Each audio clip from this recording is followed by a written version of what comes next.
from one kind of deadly cold during the Ice Age to another kind of deadly cold during the COVID-19. If we consider our civilization collectively on the face of Earth over the last thousands of years, the most important instrument of survival for humans has always been buddhi, the human intelligence. And to set things in right perspective, even a plant has intelligence, or a monkey, or a dog, or a cat, or you name it. Every living thing has a certain degree of intelligence. It is just that we have a better degree of intelligence compared to any other species. And the human intelligence, or the buddhi, stands on the pedestal of tarka, which is logic and reason. Now the question for all of us is, do we have any other capabilities as humans which is more powerful than the human intelligence? I am not at all interested in any kind of fluffy jargon or beat around the bush with nonsensical English. Again, repeating the question, for us as humans, what is the most powerful capability? Is it just the human intelligence, or do we have something above and beyond human intelligence? The answer is a resounding yes, and allow me to give you certain very interesting examples.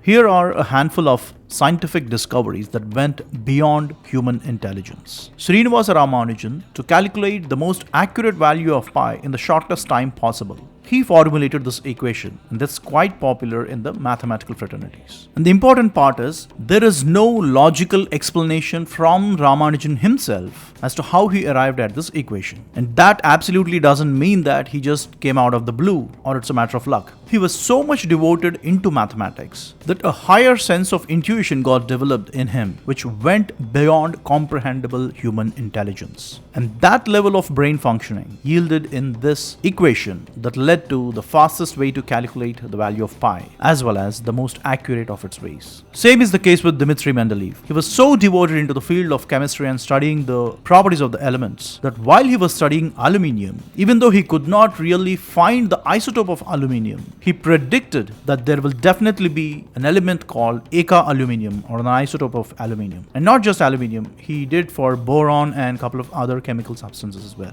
Of course, his predictions about the isotopes later were found to be true. Again, it's the same pattern. It is not a free will or a fluke that he just predicted or postulated it. With a deep foundation of his devotion into the field of chemistry, there is a sense of informed intuition in Dmitry Mendeleev that resulted in the prediction of the isotopes of aluminium, boron, so on and so forth. And again, same is the case with the structural representation of the benzene. If you have more interest in this subject, read about the history of these scientific discoveries, and there are many other like these, where clearly things went beyond comprehensible human intelligence. You know what? You also have these capabilities hidden in you. Let us do a small thought experiment and get ready to discover your hidden capabilities in the next couple of minutes. Listen carefully and think about it. For a moment, assume that you have no technical knowledge about music. You just listen and enjoy, but you don't know exactly how to play a music, or you have no knowledge about music. But still, when you listen to a piece of rhythm or a melody and suddenly there comes an out of tune chord or an out of tune note, you will be able to spot it. How are you able to do that even though you don't have any knowledge about music? I repeat the question. How are you able to sense an out of tune in a music even though you never heard that musical record before and have no knowledge of music? You will be able to spot a misplaced chord or a misplaced note in the music even though you have no knowledge about music. Pause the video here and think about it for yourself for a couple of minutes and then resume. Okay, let me reveal the answer now. Our human brain have certain inbuilt capabilities that we mostly don't recognize. And the first one is pattern recognition. Our brains are excellent at recognizing patterns, including those in music. When you hear a melody, your brain starts to form expectations about what notes should come next based on the pattern it detects. When a note doesn't fit in the expected pattern, such as being out of tune, it stands out as incorrect. Second one, relative pitch. Even without formal music training, many people have this natural ability called relative pitch. This means you can perceive the relationships between different pitches, high, low, and the intervals between them. Even if you can't necessarily identify specific notes or name them, you will be able to spot the inconsistencies. When a note is out of tune in music, it disrupts the perceived relationships and the sounds discordant. Third and most important, emotional response. Some songs make you feel sad and some songs make you feel happy. You know why is that? Music often evokes emotional response, and a wrong note can disrupt the emotional flow when you listen to a piece of music. Your brain might pick up on this emotional disturbance when you hear an out of tune and then prompting you to recognize the note as incorrect. Now, why I'm saying all this is, all these capabilities about human brain, we all have them, just that we don't know them. Everything and anything in this nature cosmos, including inside the human body, is a complex web of cause and effect. And human intelligence is a great instrument to trace the effect back to its cause. But it is not just the human intelligence alone would be sufficient to always trace the effect back to its cause. It is deep introspection, observation, critical thinking, negative thinking, highest levels of concentration through meditation. Like this, there are lots of functions that go beyond normal human intelligence to explore the cause-effect relationship in this nature and cosmos.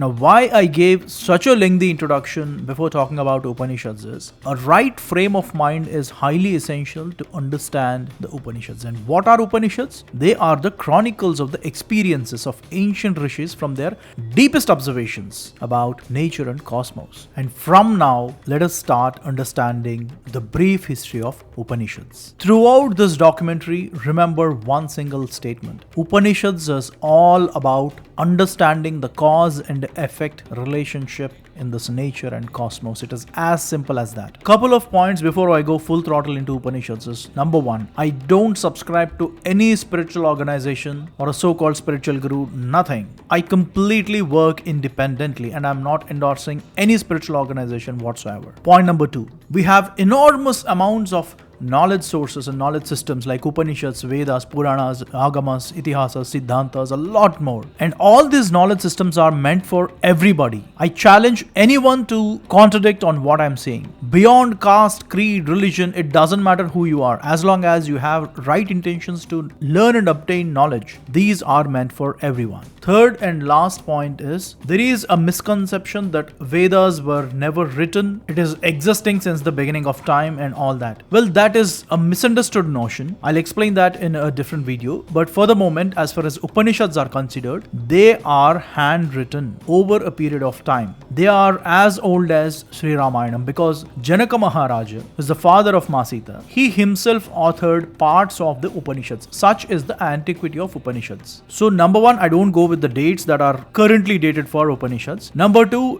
they never fell from the sky. They were handwritten by the ancient rishis about their experiences and observations. And with all that said, now let's get started about the brief history of 108 Upanishads. 108. That is the count of Upanishads that are generally considered both as major and minor. And broadly and in a non-binding way, the classification of these Upanishads are as follows into 5 categories, broadly depending on the area of their focus. Type 1 is Yoga. This type of Upanishads emphasize mostly on the concepts of yoga. Type 2 Vedanta, which is philosophy. Type 3 Mantra. Type 4 Sannyasa, the ascetic life. Type 5 Sharira, which is the physiological aspects like Garbha Upanishad, so on and so forth. So these are the 5 broad classifications of the Upanishads. 108. Of course, it's quite impractical to cover all of them in one video. So now what I'm going to do is handpick 10 most widely accepted as the authoritative Upanishads of all, and also considered as the oldest Upanishads of all. Starting with the first one, Isha Upanishad. The name Isha means Lord or ruler, and the supreme reality or the primordial cause, which is quite literally the reason for existence of everything in this world, is referred as Isha. Hence the name Isha Upanishad. And the contents goes like, it discusses the omnipresence of Brahman, emphasizes living a balanced life, advocates renunciation of both pleasure and pain, explains the nature of the soul, talks about the unity of the self with the nature, concept of karma, so on and so forth. The Isa or Isana Upanishad fires up your soul, reminding you that you and the universe are one with the supreme reality Brahman.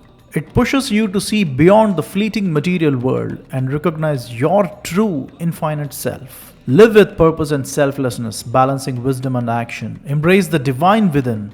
Lead a life of ethical integrity, and you'll strive towards ultimate liberation. Ishana Upanishad says that you are not part of the universe, but you are the universe itself. How to live boldly, live wisely, and realize your boundless potential. That is what Ishana Upanishad demonstrates.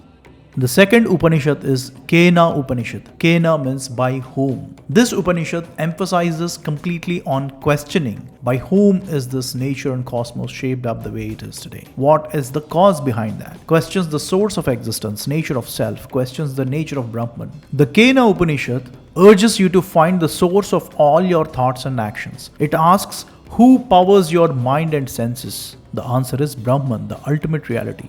By exploring this, you realize your true wisdom isn't just learning but experiencing this divine force. Seek the source, understand the power within, and discover your connection to the infinite nature and cosmos around us. Number 3. Katha Upanishad. The name derived from the name of the sage Katha. And this Upanishad discusses about the concept of death in the most beautiful of its ways. The Katha Upanishad centered on a dialogue between a young boy called Nachiketa and Yamadharmaraja, the god of death. Delves into the life's ultimate questions. It explores what happens after death and the nature of the soul. Through their conversation, it reveals the path to self-realization and immortality. The Upanishad teaches that by understanding the eternal soul or the Atman and its unity with the supreme reality, that is the Brahman, one can conquer death. I repeat the word, conquer the death, or rather the fear of death, and achieve true enlightenment. Seek the inner truth, transcend fears, and discover the eternal essence within you. The speciality of Katha Upanishad is it takes the most horrendous fears of human existence, which is the death, head on. That's what Katha Upanishad teaches, and of course a lot more than that. But the best part is it is Yamadharmaraja who narrates how you need to deal with death. It's quite an interesting one. Anyways, let's move on. Number 4. Prashna Upanishad. As the name itself says, it's all about 6 profound and specific questions. The Prashna Upanishad revolves around 6 profound questions posed by 6 seers to the sage Pippalada. It explores the nature of the universe, the source of life, and the paths to spiritual enlightenment.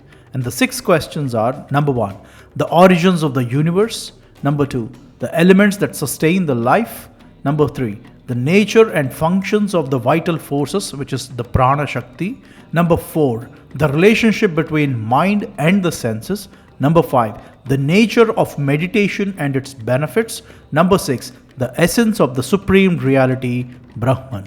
Through these deep inquiries, it reveals the insights into the connection between the microcosm and the macrocosm, between you and the entire universe, guiding you towards the ultimate knowledge and self-realization. That's what Prashna Upanishad is all about. Up next is the 5th one, the Mundaka Upanishad. The name Mundaka is derived from Munda, which means shaved head, implying renunciation. Mundaka Upanishad talks about 2 different kinds of knowledge: the higher knowledge and the lower knowledge. The Mundaka Upanishad guides you on the path to enlightenment by distinguishing between higher knowledge, which is called as para, and lower knowledge, which is called as apara. It uses the metaphor of 2 birds sitting on a tree. One bird enjoying the fruits, symbolizing the individual soul engrossed in the worldly pleasures, while other bird, representing the supreme soul, watches in serene the detachment. The Upanishad teaches that true wisdom comes from understanding the supreme reality, which is the Brahman.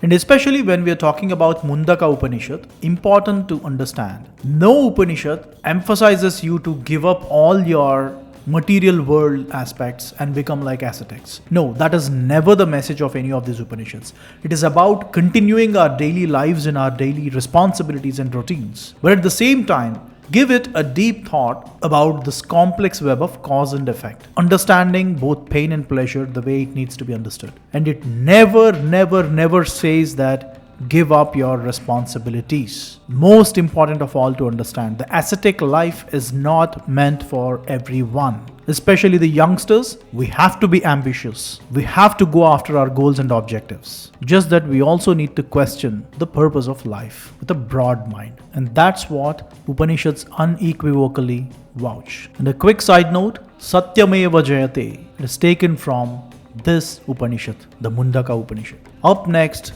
is the sixth one, the Mandukya Upanishad, named after the sage Manduka Maharshi. Manduka Upanishad is the shortest Upanishad of all, with just 12 verses. The Manduka Upanishad powerfully encapsulates the essence of ultimate reality through the syllable Om. It explores 4 states of consciousness: the awake state, the dream state, the deep sleep state, and till here we scientifically understand the typical states of our sleep. And then comes a 4th state of sleep, which is called as Turiya. Scientifically, this state is not well understood yet, but according to Mandukya Upanishad, this state of our brain is when we completely integrate into the deepest corners of this nature and cosmos. Strictly speaking, this state of human brain, the Turiya, or the 4th and final stage, is quite difficult to articulate verbally. For those of you who are interested, I would recommend to go through Mandukya Upanishad, where it explains different states of human brain functioning. It's quite interesting. Let's move on. Up next is the 7th Upanishad, the Taittiriya Upanishad, derived from the Taitri, referring to a school of Yajurveda, hence the name Taittiriya Upanishad. This Upanishad consists of 3 sections or vallis: Siksha, Brahmananda and Bhrigu. The Siksha Valli emphasizes knowledge, ethics, interconnectedness, etc. The Anandavalli, it discusses about the 5 sheaths of the human body: Annamaya Kosha, Pranamaya Kosha, Manomaya, Vijnanamaya, Anandamaya Koshas. The food that we eat is called as Annam. And the moment you hear this word Annam, it sounds like some sort of South Indian word, which is fundamentally incorrect. According to Taittiriya Upanishad, the human body is divided into 5 layers, and the physical layer is called as Annamaya Kosha. And whatever that we drink and eat keeps up the physical structure of our body the way it should be, and it helps it grow. Since it supports the physical kosha or the Annamaya Kosha, whatever that we eat is called as Annam. So the word Annam is not a Telugu word. It essentially comes from the Taittiriya Upanishad, and it is a proper Sanskritam word. And that is the reason we revere Ma Parvati as Annapurna, means the one who gives us all the necessary food which helps us protect our Annamaya Kosha, which is the physical build of our body. Like this, there are lots of other interesting aspects about Taittiriya Upanishad, but for now, let's keep it short and move on. Up next is Aitreya Upanishad, named after the Maharshi Atri. The Aitreya Upanishad is again another fantastic source of knowledge on the source of creation, both spiritually as well as scientifically. The Aitreya Upanishad explores the creation of the universe, paralleling to the Nasadaya Suktam from Rigvedam.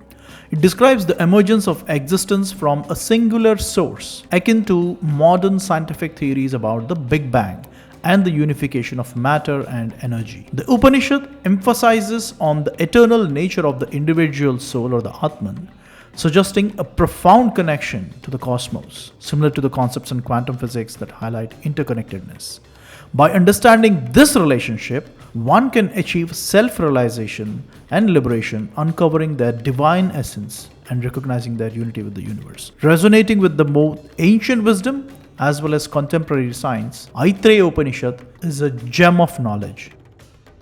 Up next is Chandogya Upanishad, derived from Chandoga, which is Samaveda. The Chandogya Upanishad delves into the nature of reality and the essence of self.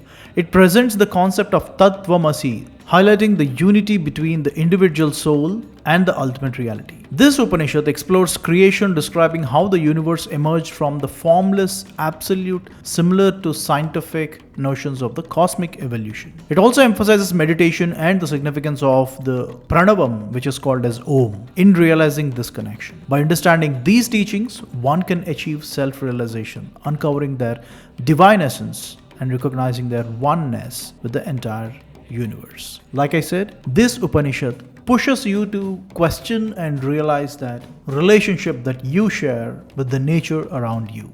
10th and the last Upanishad in our list is the Brihadaranyaka Upanishad. The term Brihadaranyaka can be broken down into two parts. Brihad, the Sanskritam word which means great, indicating the extensive and profound nature of the teachings contained within this text. And Aranyaka, this derives from Aranya, which means forest. In Vedic literature, Aranyaka texts are often associated with hermitages or forest-dwelling sages, reflecting a contemplative lifestyle focused on spiritual practice. Brihadaranyaka translates to the Great Forest Treatise, symbolizing a vast exploration of the philosophical ideas and spiritual knowledge, often sought in secluded and meditative settings in the deep forests. Hence the name Brihadaranyaka Upanishad. And Brihadaranyaka Upanishad is one of the longest Upanishads with extensive philosophical discussions. Janaka Maharaja, who is the father of Masita, has extensive representation in this Upanishad. It is more or less like a contemporary to the times of Ramayana. And the geographical location of the happenings of Brihadaranyaka Upanishad is from Bihar to Nepal, that region. That's where much of the happenings of Brihadaranyaka Upanishad can be located. Brihadaranyaka Upanishad explores the nature of the self and the universe, discusses the concept of Brahman, uses the dialogues and stories to illustrate its teachings, emphasizes the importance of knowledge and self-realization, so on and so forth. This Upanishad alone is an ocean in itself. Such wide, complex and deep are the teachings of Brihadaranyaka Upanishad. So that's in brief about 10 most important and oldest of all the Upanishads that we have. But like I said, it's quite impractical to cover 108 Upanishads. So let's take a very high level view about all these 108 Upanishads as to what they teach as a bottom line. So if we cut across horizontally into all these 108 Upanishads, broadly, these are the topics that all the Upanishads in one way or another emphasize on. Let's briefly see all these macro areas quickly. Most important and most common of all the Upanishads is the Brahman, the ultimate reality or the primordial cause behind the nature, cosmos, you, me and everything in it. So they talk about Brahman, they talk about Atma Paramatma, which is the self or the soul. They talk about Maya, which is illusion or hallucination, things which are of our own mental creation which doesn't exist in reality, that is Maya. And then Moksham, which is liberation, Avidya is ignorance, Jnanam is knowledge, Dhyana is meditation, Bhakti, devotion, Karma and Punarjanma, which is rebirth, Om. Upanishads extensively talk about Om as to why this sound has such a deep significance in the history of Bharat. And then Upanishads also talk extensively about Prana Shakti, the biological life force that's present in you, me and every living thing around us. And of course, the Upanishads talk about Dharma, which is righteousness. So broadly, these are the macro areas or the big blocks of all the 108 Upanishads, to put it simply. Honestly, if we look at all these Upanishads, more or less they sound similar. There are lots of overlaps in terms of what they teach, right? And sometimes it sounds quite homogeneous in terms of the content. And most importantly, I said that Upanishads are meant for everyone irrespective of their jati, varna, kula, gotra, religion, whatever it is. And it's not me who is saying it. Jati niti kula gotra duragam nama rupa gunadosha varjitam deshakala vishayati vartiyat brahma tatmamasi bhavayatmani. It is Adi Shankaracharya who said that it is meant for everyone. So if it is meant for everyone, the way we teach should be simple enough for a common person to understand, right? And for this very reason, there is a very interesting way through which Upanishads propagated the knowledge. Very important, stay very focused. I'm going to walk you through a couple of such examples. As an example, let's turn to Shvetashvatara Upanishad. It means in the path of the white horse. This Upanishad teaches the philosophical lessons using certain symbols that we see in our day-to-day life. And the deepest meanings of all the Upanishads are encoded in these symbols in a very simplistic way. Here is an example, the wheel or a chakra. The wheel represents the cycle of birth, life, death and rebirth, put together called as samsara, that all the beings go through. So this one symbol of a chakra represents the entire birth, life, death and rebirth cycle, and how one constantly need to be aware of this cycle and try to find a way out of this eternal cycle. So just with one symbol, the entire philosophical lesson about karma and punarjanma is encoded in this chakra. This very example is taken eventually into Buddhism as dharma chakra pravartanaya. That means the wheel of dharma should always keep on moving. And the same wheel that we have in the Indian emblem, the origins are in Shvetashvatara Upanishad. So from the Upanishads, Buddhism took this concept, and from Buddhism, or the Ashoka capital, we adopted the Dharma Chakra into our emblem. So the roots of it are in the Shvetashvatara Upanishad. Another example from Shvetashvatara Upanishad is the chariot. The body is depicted as a chariot with the senses as the horses and the mind as the reins. Now you as an individual, you control your entire body, which is the chariot, through your mind, which is the reins attached to your sense organs, which are the horses. So this entire philosophical aspect is encoded in a symbolic representation of a man pulling a chariot driven by horses. Quite simple, people see this in their day-to-day life, and that's how the knowledge of Upanishads is propagated in a very simplistic manner for everyone to understand. Another symbolic example, the firewood and the fire. The fire of self burns brighter when fed with the fuel of knowledge and spiritual practice. Quite common symbol that you see in day-to-day life. And the lesson, it's obvious. It is the practice and the constant seeking of knowledge that keeps you bright always. Some of this might sound very basic, but understand that this is how knowledge has been propagated in Bharat over thousands of years. Even the most complex topics like Upanishads were intended to be taught for everyone in such a simplistic manner.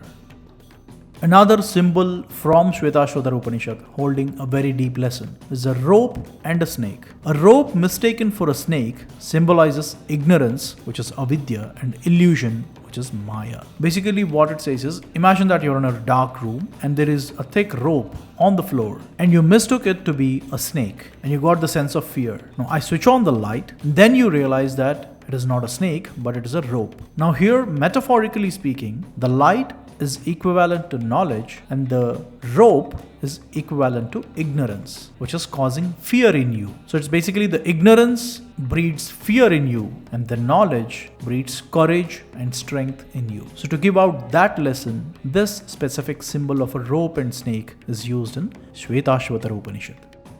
Another symbolic expression, a lotus flower. Growing in the muddy waters but remaining unstained, the lotus represents the soul's journey through the material world while maintaining its purity. Whatever the pain and pleasure that we feel bodily is only limited to the body, but the soul in it has no connect whatsoever with the external world. It is always and eternally pure and untainted. That is another philosophical lesson symbolically explained in Shvetashvatara Upanishad. The list goes on, but allow me to conclude this with one most important and the final example of an inverted tree. This entire nature, cosmos, you, me, everything in it is represented with an upside down tree. And this symbol of the inverted tree represents the following. The roots represents the eternal, unchanging source, which is the Brahman, while the branches symbolize the temporal and ever-changing universe. Basically, it says that the roots, which are always constant, of course, they grow, but that is the source for this entire creation downwards, which constantly come and go, which are the leaves. So all the material world, which is temporary, hinges on that one primordial supreme reality, which is the Brahman. And this is the essence of the entire Sanatana Dharma, this inverted tree. Same inverted tree is explained by Bhagavan Sri Krishna in Bhagavad Gita also. And that essentially comes from Shvetashvatara Upanishad. And this is also the reason why Bhagavad Gita is revered as Sakala Upanishad Saramsam, which means the essence of all the Upanishads is Bhagavad Gita. So that's how all the macro areas of the 108 Upanishads are explained in a very simplistic manner, of course, sometimes very complex as well, that invokes deepest levels of introspection, observation, and a sense of deep inquiry in all of us. And that is the brief history of 108 Upanishads. For all the youngsters who are more interested in the logic, reason, rationality, let me tell you something. Upanishads might talk about the higher concepts at a philosophical level, but that does not mean we don't have any knowledge systems which are more rooted in the logic, reason, and rationality. Nyaya Shastram, a field of knowledge that completely focuses on ancient engineering of logic, reason, and rationality. It is a whole subject in its own right, and don't think that we only have fluffy philosophical jargon in the name of Upanishads. I know what the youngsters typically think of, but I hope you got a reasonable understanding about Upanishads. At the same time, I also want to emphasize that when it comes to logic and reason, we do have certain grand epics like Nyaya Shastram, which emphasize on the logic, reason, and rationality as well. Just that you and me need to spend time to discover these forgotten knowledge systems. And that's where, from Project Shivoham, we are trying to do our best to bring forward all these ancient knowledge systems to all of you. Let us circle back all the way where we started, between one kind of deadly cold to another kind of deadly cold. We survived because of our tarka, which is logic and reason, and based on that, we developed our buddhi, which is the intelligence. But human intelligence is not the most powerful capability of humans. That most powerful capability is called as jnanam or enlightenment, which should be based on buddhi and tarka, but goes much higher and beyond buddhi and tarka. Always remember, do not disrespect human intelligence. Do not disrespect tarka. But at the same time, don't restrict ourselves only to crude logic and reason. This is the natural progression of a human brain. Tarka, buddhi, jnanam, and Upanishads are the corpus knowledge systems that demonstrate how you need to further your journey all the way from tarka till jnanam. And this is the brief history and the essence of 108 Upanishads. Vedahametam purusham maham tamaditya varnam tamasah parastat tameva viditvatim mrutyumeti nanyah pandha vidyate ayanaya. Nanyah pandha vidyate ayanaya. That is the bottom line. And as always, thanks for watching.